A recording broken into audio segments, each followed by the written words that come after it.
thanks guys for having me out here today. I appreciate it. I'm a real casual presenter, facilitator, speaker, and so lots of conversation will take place, and I really appreciate the opportunity to kind of share this side of the conversation. I know that you all have some experience in community work, especially religious and faith-based. And so I don't want the entire hour to be me speaking at the screen as though I'm an expert, a subject matter expert, or an aficionado of the topic today. I'm just somebody that is passionate and curious and hungry about community.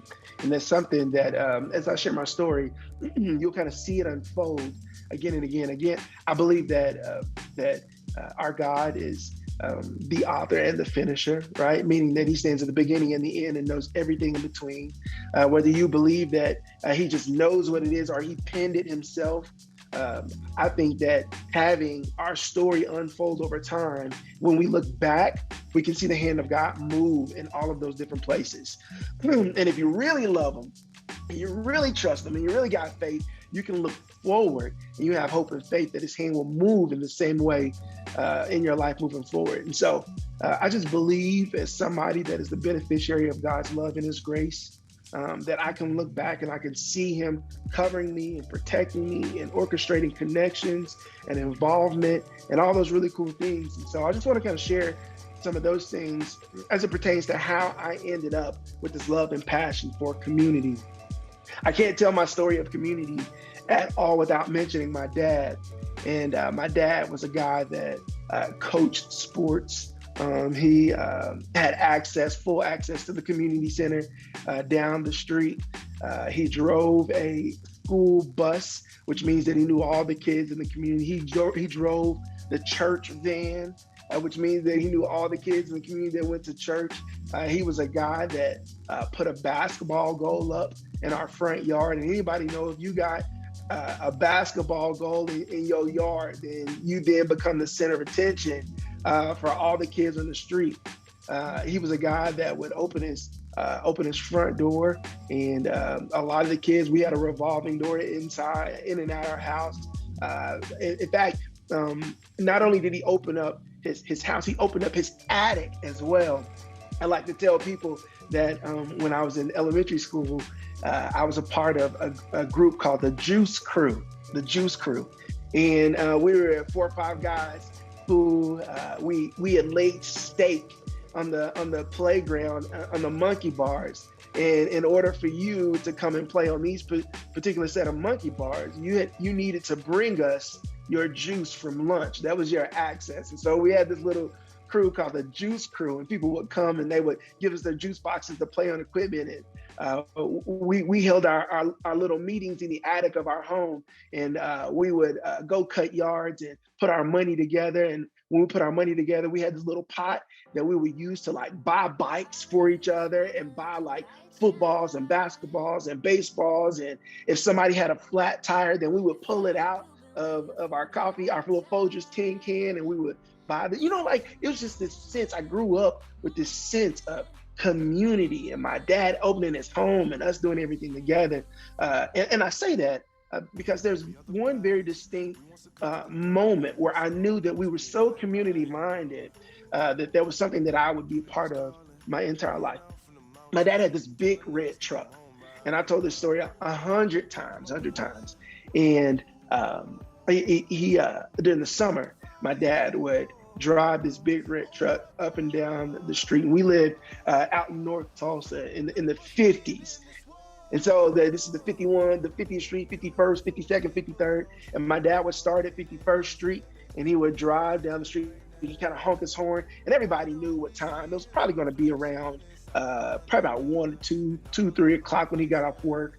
And he would honk his horn, beep, beep, and kids would come out. They would come flooding out of their homes, and they would have like backpacks, and they would have these little trash bags full of clothes. I'm getting emotional thinking about it because I love this story. And they would jump in the back of the truck, and my dad would fill his truck up, and he'd take it to the community center, and he'd come back and he'd finish 51st Street. And then more kids. Well, it was almost like the ice cream man, the dun dun dun dun dun dun dun, and kids would come flooding out of the house. Well, my dad would do this with his truck, and he would go down 51st Street. He'd go down 52nd Street. He'd go down 53rd Street. He'd go down 54. I mean, he went 54th, 55th, all the way down 56th Street. And then he would go back. And for the next few hours, after working a full day, my dad would wash clothes. He'd prepare a meal. He'd teach us sport. In fact, my dad was really adamant about Black and brown kids learning how to swim. And so he taught swim classes, and he was big on wrestling. And so he taught wrestling. And I mean, my dad taught 6 sports when I was growing up. I played 6 sports growing up. My dad taught all of them. And at the end of the day, he would put these kids, he'd be like, 51st. And 51st kids would come out, and they would pile back in the truck. And around 5 or 6 o'clock, he would send them home, clean clothes, wore out for their parents, and full bellies. And my dad did this for summers. He did it for summers. And he got to know moms and dads, and he got to know neighbors, and he got to know his community, and he got to know the police officers in this community, and he got to know the business owners simply by hanging out with their kids. And I remember one summer we were pulling into he had the washer and dryer up there. Dad wasn't washing clothes. People would throw their clothes in there, wash them, and then the next kid would come. So Dad wasn't in there washing clothes. But I saw that in the conversation. But one day I remember us pulling into the driveway, and my dad, we were getting ready to get out of the car. My dad said, "Stop, hold on real quick." He said, "Son, I hope you've been watching what's been happening in this big red truck, because one day you're going to be driving the truck. You're going to be driving the truck." And this is the summer that I turned 16. And when I don't know about the kids these days, but 16, I was at the bureau, like waiting to get my license. Just like I was standing in line ready to go. And I remember I got my license, and I came back home, and Dad would normally come into the house, and he'd like change clothes and, take his shoes off for a little bit, maybe grab a snack, and then he would come back outside. Well, I go outside, and Dad has beat me to the truck, and he's sitting in the passenger seat. And he said, "Son, it's your turn to drive the big red truck." And so I have been driving the big red truck ever since my 16th birthday. And I've been driving not only around the country, but around the world. I've been driving the sense of community and connection and service. And I absolutely love the way that God has put me in these specific places in order to take my big red truck and impact those communities. I know I went from Tulsa to Iowa. And when I was in Iowa, I plugged into community. I got a chance to go home with my classmates, and I got a chance to see how they live life. And I got a chance to be active on campus. In fact, there was this place there called Choices. And there was this nightclub for students. And they were trying to provide a place where students could go instead of house parties and drinking and smoking and things like that. And so I worked in Choices. And I was the guy that when people came in, my only job was to get people dancing and moving. And so I was the guy that come in, and they would come through the door, and this is like late 90s, early 2000s. I'm in there dancing, Backstreet Boys, NSYNC, Boys to Men, Drew Kill, 112. I was like, I was in their groove and making sure people had a good time. But even with that, they would see me on campus. And then when they saw me on campus, they associated me with something good. And so after I left that school in Iowa, then I come home and I get a chance to work for the Salvation Army Boys and Girls Club. And I'm the first one there. And because I was the first one there, as I was walking in, their acting supervisor was walking out. And they were like, "Hey man, have you ever stood in front of people and talked?" I was like, "Not officially." They were like, "Well, you want to learn how to train new employees because our supervisor just left?" I said, "Absolutely." That was the first time that I officially began to stand in front of people, right, and impact my community. I went from there, and I got married when I was 20 years old, involved in the church community. I went to University of Central Oklahoma, and I became a part of their UCOR, which is University of Central Oklahoma Recreation Experience. Got involved in community. I then left there, and I started working for a natural gas company in their recreation department and created a community right? After that, I went on to become licensed and ordained as a minister, right? Expanding my touch in community. From there, I went and got my master's in theological studies to expand my faith reach in community, right? After that, I went and started my own business, which is consulting, professional development, and team building, which allows me to expand my reach in community. So I say all that to say is that what community looks like for one, it may not look like it for others, but if my concept of community overlaps with your concept of community, then all of community is reached. Whew. I want to slow down and take a breath because I wanted you all to know the person that's standing in front of you today is not talking about a concept. I'm talking about something that I've lived. I'm talking about something that I've breathed, something that I've been a part of, not only implementing, but carrying on. Keep in mind, I'm still driving the big red truck of community that was started by my father driving up and down 51st Street, 52nd Street. His community was North Tulsa. My community, through the grace of God, is the world, right? I get an opportunity to impact people all over the world, and it's phenomenal. So what does that look like? What does that look like? To make it like very applicable, right? To make it very practical. I believe that Christ himself was interested in community. When we're talking about doing the will of the Father, he wasn't just interested in this singular, very narrow aspect of your spirit. He wanted to make sure that your body was okay, that your mind was okay, that families were okay, that people had a place to learn, right? In fact, we talk about the church being a place of healing, not only healing your mind and your spirit and your soul and your relationships, but your body as well. We know that the primary ministry of Jesus was introduced to the world through physical healing, right? So he cared about our bodies and our minds and our spirits, right? And so we know that Christ himself, he used himself and his resources, right? He used his resources. And the reason that he did that is so that he could introduce people to the Father, right? If God's word and his method of discipleship holds true, then all we have to do is go out, be involved in community. He will shine through us and draw men to him, right? His word said, if I be lifted up, right? In community, if I be lifted up, then I will draw. So what does that look like as an organization? What does that look like as family? What does it look like as church? Oftentimes, church they will try to draw people in. And I'm not saying that there's anything wrong with that, right? But I don't want us to focus on the porch as much as we focus on the fence. And that's really good because the fence talks about our reach and our borders. There's a Bible verse that a young man cared so much about his impact and his influence. He said, God, extend my borders. He said, extend the pegs of my tent. Like I want my reach to be outside of I want to go out so much that my border and my lifestyle and my words and my family and my interest and my profession, that they begin to bump up against the way that other people live, because I can't get everybody to come to my home, but I can extend my reach if I go out into the world, right? Christ was found not only in the synagogue, but he was found in the street. He was found talking to people, defending folks, drawing in sand, right? People was trying to like break through the tops of houses, and they would go to the mountains and they would forsake their daily duties in order to hang out with Christ because of his love and desire for community.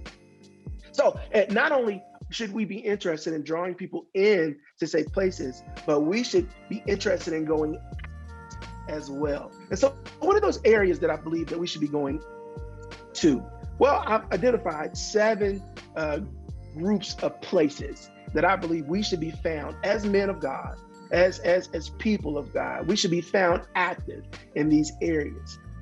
Well, number 1, religious and faith. That's something that I believe that we have down pat. When it comes to preaching the gospel, when it comes to shining bright, when it comes to sharing our gifts and our talents, I believe that we have that down. That should be an area where we are active. So that's number 1. Number 2, I believe it's business and economy. I believe that there's space for us. There are lots of businessmen in this room right now.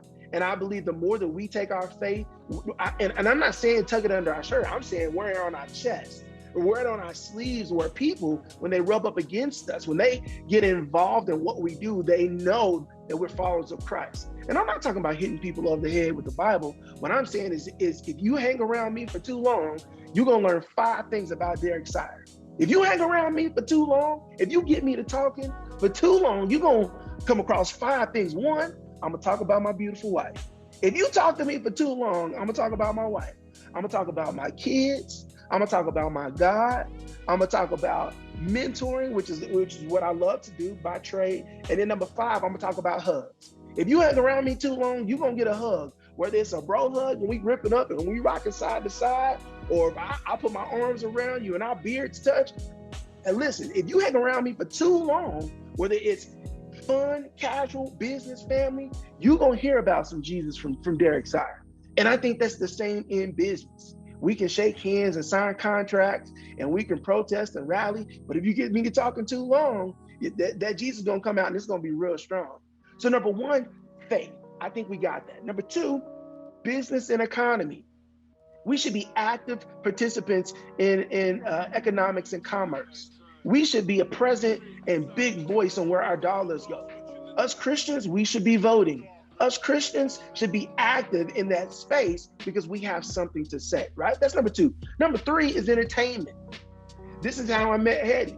Hetty was trying to find a safe space, alternative space for weekend fun and enjoyment, a place where you could go and you could know the environment was controlled. I think that we're getting involved in music. We're getting involved in movies. We're putting on plays and productions. My dad was involved in coaching, right? I hear these clips of these coaches cussing around these kids and, yelling, doing all this other stuff. And I love, it's refreshing to me when I see a man, a bearded man, get out there and he gets down on his knee and he looks in those players' eyes and he speaks life and he speaks to them like they're his children and he speaks hope. And it's bigger than athletics, right? We should be in that space. Music, plays, productions. We should have places where people can go and shoot pool and play cards and bowl and skate. And we should be in that space, that entertainment space, so that we don't have to compromise in order to have fun, right?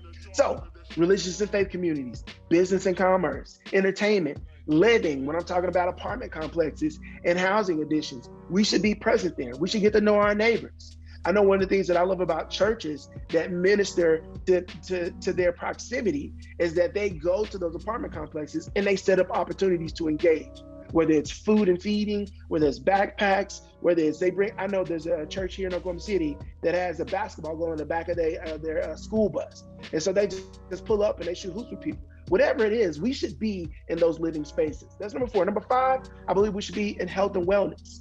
That means hospitals. That means gyms and exercise. That means nursing homes and retirement centers. God needs to be there. Churches need to be there. Men of Jesus need to be there. Number 6 is in education. We should be in schools, in academic places. We should be in libraries. We should absolutely be in those places. And I'm not talking about just higher ed. I'm saying that if I was a part of a church that was looking to get involved in community and not just bring people in, but push people out, now we're going to be in elementary schools, middle schools, high schools, colleges, career techs, community. We're going to be everywhere where people are learning something. I also want them to learn about the impact and the love and grace of Jesus as well. And then the last place, I believe, is service and philanthropy. And I say this is where our community centers, our nonprofits thrive. This is where generosity is we're inhabit, right? Where we're able to steward the generosity of others. All the time, I'm talking to people who have money and they're like, I may not have the time. And I'm like, it's okay. God can use your money. Absolutely.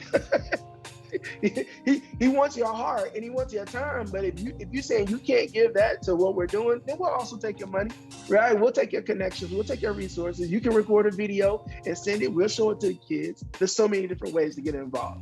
And so when I think about us getting involved, not only now, I'm talking about how I grew up. I'm saying I grew up seeing a dad, seeing a church involved in these 7 areas. We're talking about faith, religion and faith. We're talking about business and economy. We're talking about entertainment, living. We're talking about health and wellness, education, and philanthropy. I think when you think about community, it's very easy to become complacent and lazy, trying to get people to come to us. That's a chore. But I think we should then put our shoes on, put our gloves on. We should tighten up our belt buckles, and we should go out into the community and touch these places, because oftentimes we won't get them to come to us, right? Our buildings can't hold it. We don't have buildings that can hold the 350 million people in the United States, the 8 billion people in the world. But you know what can hold them? The communities they live in. Absolutely. We can go in those spaces. We can go into hospitals. We can go to retirement homes and retirement centers and nursing homes. We can go into schools, right? We can be a part of business and community. We can do those things. So I want to wrap it up with this, and I want to open it up to some questions and comments, because I know I'm not the only one that's lived this life. I know the people who in this room have been involved in these other areas. I want to say this. I don't think that every single person has to be involved in all of these areas. That's not what I'm saying. I think that the very least we can do is be involved in one. The very least we can do is be involved in one. And I want to encourage us and push us to be involved in 3. I know that we're husbands, and we have family, and we have jobs and businesses, and some of us have plants to tend to and dogs to take care of, and dishes to wash and clothes to fold. I know that we have that. But a sacrificial life, especially as a man, as a protector, as a provider, as someone with a big voice that is called to lead, right, from the front, point the way, set the example. At least one, I want to challenge us to be involved on our own with 3. The next challenge is if you are a part of an organization that does community work, right, specifically a church, I want you all to challenge your church collectively to be involved in all 7 of these areas. On your own, you can do 1. If you're really, really good and ambitious, and you're a good steward of time, you can do 3. No way we can effectively do all of them on our own effectively, right? We can't do it. But as groups and organizations, we can get our churches to touch all of these. Here we go, number 3. Number 1, you get involved. Number 3, get your groups involved. Number 2. Number 3, I believe that our families should be involved in serving as well. Not only us as men, as individuals. I think there's some things that we can leave our families and we can go be a part of. Absolutely. I think that organizationally, I think businesses should be involved in all these areas. I think schools should be involved in all these areas. Absolutely. Right? We can cover, as an organization, as groups of people, we can cover all 7. But the last, and definitely not least, I believe our families should be serving. I'm going to end with this story. I was in the car with my kids. I love telling this story. I was in the car with my kids and we're driving. And one of the things that I like to do specifically when my kids are in the car is to help other people whose cars have broken down. Now, I'm not a mechanic at all. Listen, my dad taught me so much stuff growing up. At the point that I became fortunate enough to pay people to do it, I stopped doing it. I don't change my brakes. I don't change my oil. I don't do nothing. Like that's something that I leave to the professionals. But one of the things that I enjoy doing when I'm with my kids specifically is I take my car, and if they're stuck, I kind of, you just kind of bump, and then you push them out of the street, push them out of the street. Yeah, I love getting my kids out of the car so we can push cars out of the street. And one day, I was driving, and I saw a car, and my daughter said, "We're going to stop for that car, aren't we?" And I said, we are. She said, this is what she said. I didn't say that. I didn't tell her to say it. This is what she said. She said, "It's because that's what our family does." Ooh. She said, "We do it because that's what our family does." Not you, Daddy. Not you. It's not you. I know you do it. It's not you. And it's not because that's what church people or people of faith or Christians do. She said it's because it's what our family does. And she's repeated that in so many different areas that I know we're going to help, aren't we? Yep, because that's what our family does. Daddy, I know we're going to feed them. You know how I know that? Because that's what our family does. I know we're going to push this car up the street because that's what our family does. And to me, that's the essence of community. It's not only me doing it by myself, and it's not only my family being helpers and pushers and being community minded, but it's how can we get groups of people to be so community minded that there's no gap, that there's no lack, and we can collectively cover all 7 of these areas, right? How do we get involved in religious and faith communities? How do we get involved in business and commerce and economy? How do we get involved in entertainment? Get in living spaces, get in health and wellness, education, and then how can we be involved in service and philanthropy? And I believe those are 7 components of community.